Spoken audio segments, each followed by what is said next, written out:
Good day again, fellow students. Today we'll take a look at properties of logarithms. This is section 7.4. This will be the last section we have before our test on Tuesday. So today we'll look at properties of logarithms, and the four properties that we'll take a look at, it's the product property, the quotient, the power, and the inverse. And then we'll look at translating between logarithms and any base.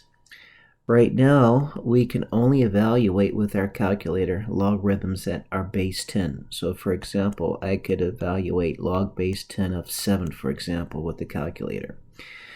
But we'll be able to evaluate logs with different bases, like log base 5 of 7. We'll learn how to do that, okay? Right now, we cannot evaluate log base 5 of 7 with our calculator. So let's take a look at first the product property for logarithms. The product property for logarithms kind of follows from the property of when we multiply exponents. When we multiply exponents, to recall, we add, or when we multiply powers, to recall, we add the exponents. So for example, we did things like this in chapter 6, multiplying polynomials like x to the third times x to the fourth. We just added the exponents 3 plus 4, and that gave us x to the 7th. Okay, so that's working with exponents. Well, the product property for logarithms kind of work the same way, sort of. Okay, so what we say, and I'd like to take a look at this example there, that says provided we have the logarithms or logarithms with the same base. Okay, what we can do is we can multiply what we're taking the log of. So log base b of m plus log base b of n, we can multiply the m times n, and so we get log base b of m times n. Okay, but provided that the bases are the same. That worked the same way with exponents. So for example, if I had y to the third times x to the fourth, I would not be able to multiply or add the exponents 3 plus 4. Different bases. And it works the same way with logarithms. Okay, so again, provided we have the same base, we can multiply what we're taking the log of. So we like to say that addition of logs involve multiplication. So let's take a look at an example here. So let's say here I have log base 6 of 4 and then log base 6 of 9. Now we don't know what log base 6 of 4 is. And we certainly don't know what log base 6 of 9 is. But what we can do is we can multiply what we're taking the log of, 4 times 9, and that gives us 36. And now we can evaluate log base 6 of 36, and that would be 2, or 6 squared is 36. So see how being able to multiply what we're taking the log of, we'll be able to actually evaluate the log. Again, that is the product property of logarithms. Okay. Let's take a look at another example here. Here I have log base 1/3 of 27 and log base 1/3 of 1/9. Now, I could actually evaluate both of those logs. Log base 1/3 of 27, that will be -3. And then log base 1/3 of 1/9, well, that would be 2. So when I add -3 plus 2, I would get -1. But we could use the property of logarithms. The product property of logarithms. I could take 27 times 1/9, and I get log base 3, or log base 1/3 of 3. Well, that is equal to -1. 1/3 raised to the -1 is 3. But notice we got the same answer as we did by evaluating each log. Okay, so you see it works. So that is the product property of logs. It involves actually multiplication of what you're taking the log of. provided that the bases are the same.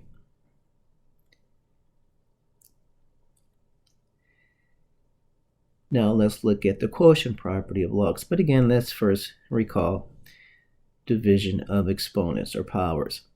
So when we divide one power by another, like x to the fourth divided by x squared, we get x squared.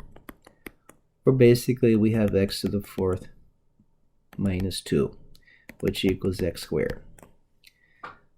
Okay, so with exponents, then division of powers involves subtraction of exponents.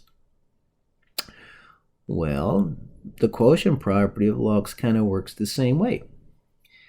Okay, so in subtracting logs with the same base, log base b of m minus log base b of n, again notice the bases are the same. What we're taking the log of, well, that will involve division. So log base b of m minus log base b of n is equal to log base b of m divided by n. So we like to say subtraction of logs with the same base involves division. Just like up here. Division of logs or division of powers involves subtraction of the exponents. Okay. So let's take a look at some examples here. So let's say here I have log base 5 of 100, which I don't know. I don't know what log base 5 of 100 is. 5 raised to what is 100? I don't know that. And then minus log base 5 of 4. So 5 raised to what is 4? Don't know. But I could take 100. So because I have subtraction, I could take 100 and divide it by 4, because of subtraction of logs involve division. 100 divided by 4 gives me 25. Now I can't take the log of that. So log base 5 of 25 is 2. So notice here how I started with something I could not take the log of, log base 5 of 100 minus log base 5 of 4. But in the end, after division of what I was taking the logs of, I was able to get an answer, 2. Let's take a look at another example. So here I have log base 7 of 49 minus log base 7 of 7.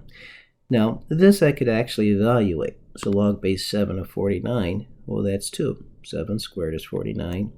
Minus log base 7 of 7, that's 1. So that gives me 1. But I can use the quotient property of logs. Again, subtraction of logs involves division of what you're taking the log of. So 49 divided by 7.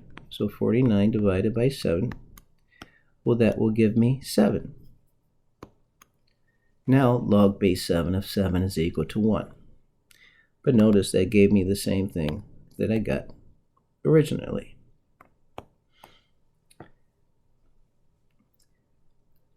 Okay? So by expressing that subtraction of logs as a single logarithm, or log base 7 of 7, I was able to evaluate it. That is a quotient property of logs. Now we'll look at what's called the power property of logs. And basically it says this here, that log base b of a raised to the p just means this. It means bring the p down in front of the log and multiply by log base b of a. So for the example they give us here is log base 10 of 10 raised to the third. Well, I could represent that as log base 10 times 10 times 10. 10 to the third is 10 times 10 times 10. Okay, but then I can employ the property of logarithms, the product property of logarithms. Remember, multiplication involves addition. Okay, so here they're employing, if I go back up to this property of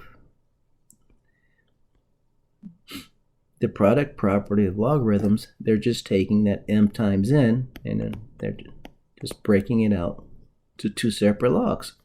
So if I go back here, so they're just taking 1,000 and representing it as 10 times 10 times 10, but now employing the product property of log. So that's equal to log of 10 plus log of 10 plus log of 10. Well, we have 3 logs of 10, okay, or 3 times log base 10 of 10. So that's why the power property of logarithms holds. Basically, you're just adding logs p times. So let's look at an example here. So here we have log base 2 of 32. Okay. So what we do is we bring the 6 down in front. So now we have 6 times log base 2 of 32. Now log base 2 of 32, we know what that would be. Well, that would be 5, because 2 raised to the 5 is 32. So this, my final answer then would be 6 times 5 equals 30. So log base 2 of 32 raised to the 6 is just going to equal 30. Again, we bring the 6 down, and then we take log base 2 of 32, which is 5, and 6 times 5 is 30. Let's look at example B. So again, we bring the 20 down in front. It's not in front. We bring the 20 down in front. So that gives us 20 times log base 8 of 4. Okay. And then log base 8 of 4, well, that would be 2/3. Okay. And then 20 times 2/3 is equal to 40/3. Is equal to 40/3. I know this here would be difficult for you to figure out what that is, but this example was presented for illustration purposes, but we'll look at more in future chapters as to how we could evaluate log base 8 of 4. Let's take a look at some more examples here. All right, so here we have log base 10. So remember, this is base 10. So log base 10 of 10 raised to the 4th. Well, we bring the 4 down in front. And then log base 10 of 10. Remember, when we don't have a base, it's assumed to be 10. So we're working with base 10. Well, log base 10 of 10 is 1, and 4 times 1 is 4. In here with this one, we bring the 2 down in front. And now log base 5 of 25 is 2, and then we get 2 times 2 is 4. Okay, so that's the power property of logs. Bring p down, and then take log base b of a.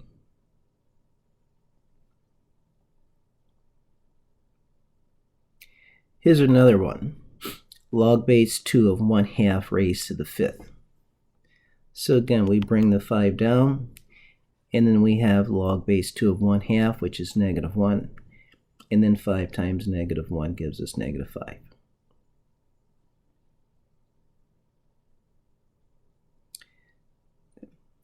Now the last property of logs we'll take a look at is called the inverse property.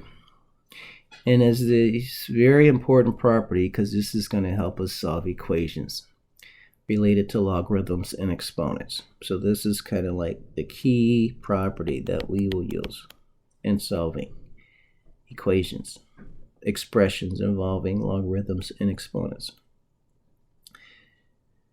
We say that log base b of b raised to the x is just equal to x. So I'll show you why that is. So let's say here I have a function mapping, right? So my input here is x. My function f is b raised to the x. So my output is b raised to the x. Right? So again, remember we want to get back to x. So the inverse function to b raised to the x is log base b. Log base b. Okay, but my input to log base b though is my output from my original function. So that my input to log base b is the output from my original function, or b raised to the x. Well, log base b of b raised to the x is going to take me back to x.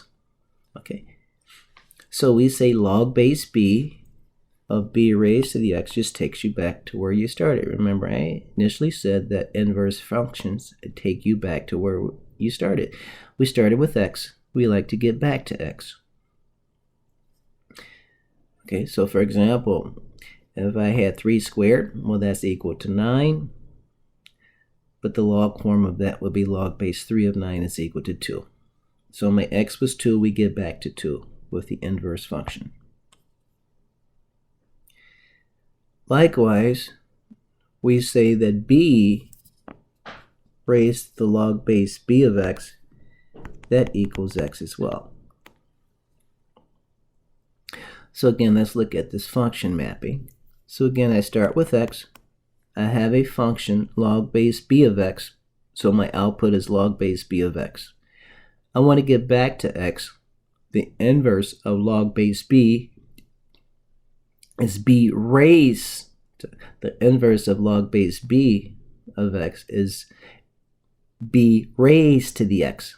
Okay, but my input for b raised to the x is my output log base b of x. Okay, and so, but that takes me back to x. Okay, so again, the inverse to the exponent was the output from my original function, log base b of x. Okay, my input for my exponent is log base b of x. And so that takes me back to x. So for example, log base 2 of 16 is 4. But then when I take 2 to the 4th, I get back to 16. So the inverse properties of logarithms. So here, so for example, let's say here I have log base 3 of 3 raised to the 11th. Okay, so that is just going to be equal to 11. That's the inverse property. In other words, because the bases are the same, I can just like cancel that out, if you will. Log base b of b raised to the x is just x. That was that property there. Oops. Log base b of b raised to the x. We're working with these properties there. Log base 3 of 81. Well, that's one we could actually do. That is 4. Or 3 to the 4th is 81. So that would equal 4. But I could write 81 as a power. So 3 times 3 times 3 times 3.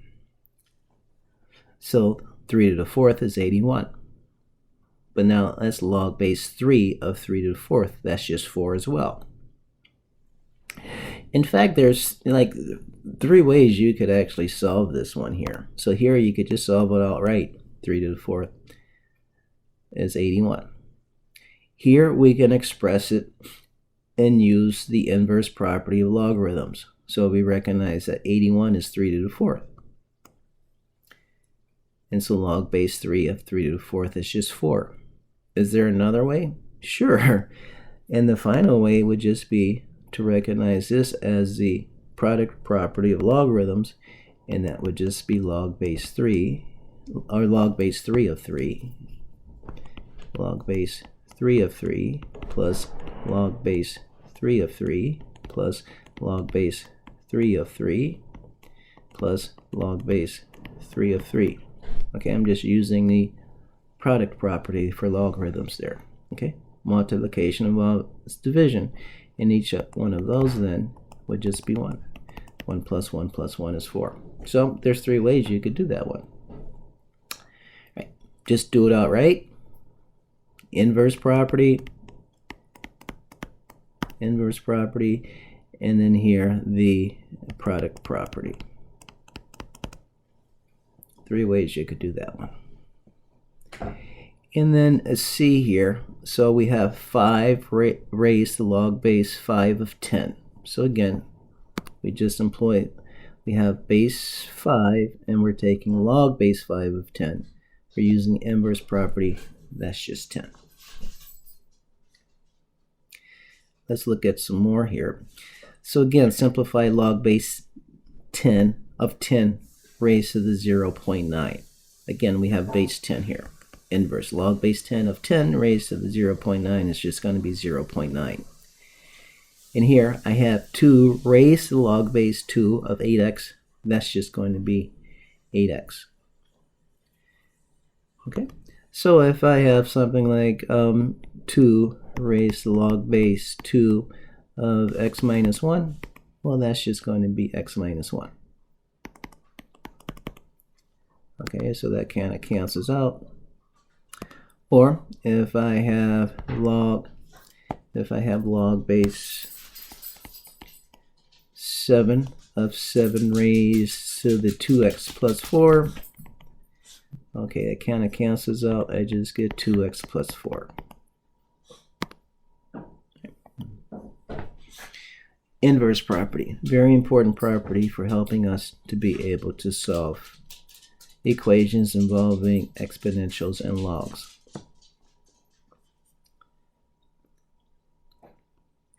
And now the last thing we'll take a look at is what's called the change of base formula.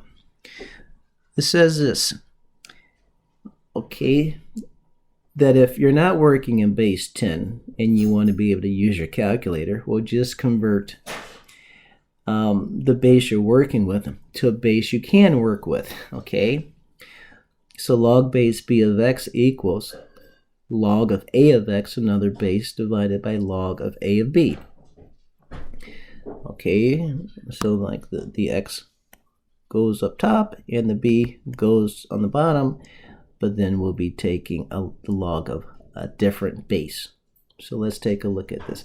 So they give us log base 4 of 8.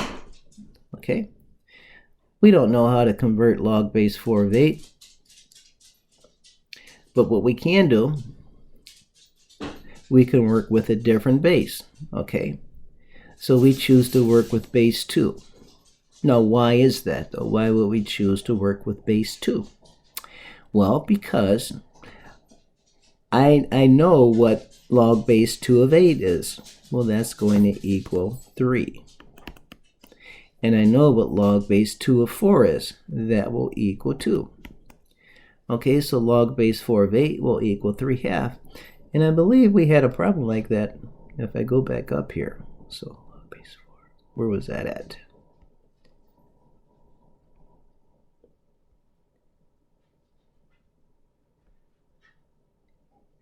Yeah. Okay, so this here. Okay, so when we were using the power property of the power, we brought down the 20, and then we had log base 8 of 4. Well, we can use change of bases there. I would choose base 2, so this would be log base 2 of 4 divided by log base 2 of 8. Now again, why did I choose base 2 as my different base? Because I can take or evaluate, or I know what log base 2 of 4 is, and that is 2. And I know what log base 2 of 8 is, that is 3.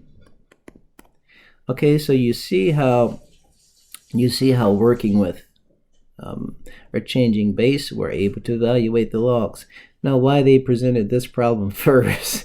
Okay, they should have presented that problem well after we worked with change of base here, because now we can do that.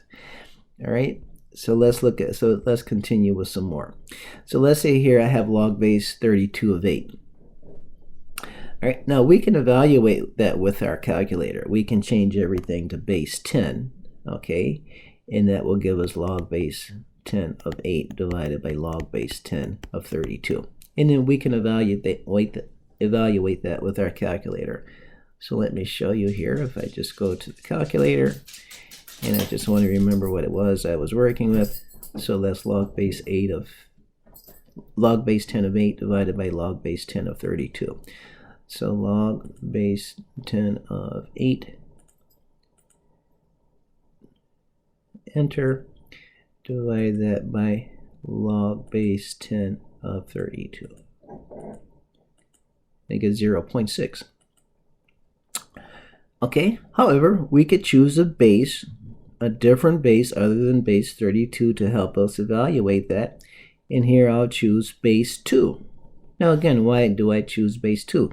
Well, because I can evaluate log base 2 of 8, that's 3. And I can evaluate log base 2 of 32, that's 5. So I get 3/5. Let's look at another one. So log base 9 of 27. Okay, so again, I could work with base 10. So I can change it to base 10. So log base 10 of 27 divided by log base 10 of 9. I'll go back to my calculator. So log base 10 of, what was that? 27 divided by log base 10 of 9. That gives me 1.5. But I can, so I changed it to base 10. But I could also change it to a base that will help me evaluate this. And so we would change it to base 3. Okay, good. So we would work with base 3. Why? Because I know what log base 3 of 27 is. And that's 3. And I know what log base 3 of 9 is. And that's 2. So get 1.5. 1.5. Now, on a test, if you got something like this, yes, you'd be able to use your calculator for common logs like I did there, log base 10 of 27 divided by log base 10 of 9. But it would be expected that you would choose a different base so that you would also get 1.5 or 3 over 2. So a question like this may be worth 3 points. If you just use the calculator part using base 10, you get 1. But you have to convert that to another base you can use or evaluate, and then you would get your 4 points. All right, and then let's see here. Here's another example, log base 8 of 16. So again, we could change it to base 10, and I would get 1.3. But what base could we choose other than 10 that would help us evaluate that? And if you set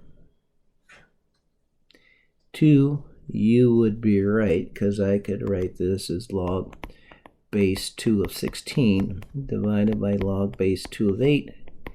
Log base 2 of 16 would be 4, and log base 2 of 8 would be 3, and 4/3 is approximately, or 1.3, repeating. Okay, so as the lesson quiz, then go ahead and do 1 through 6.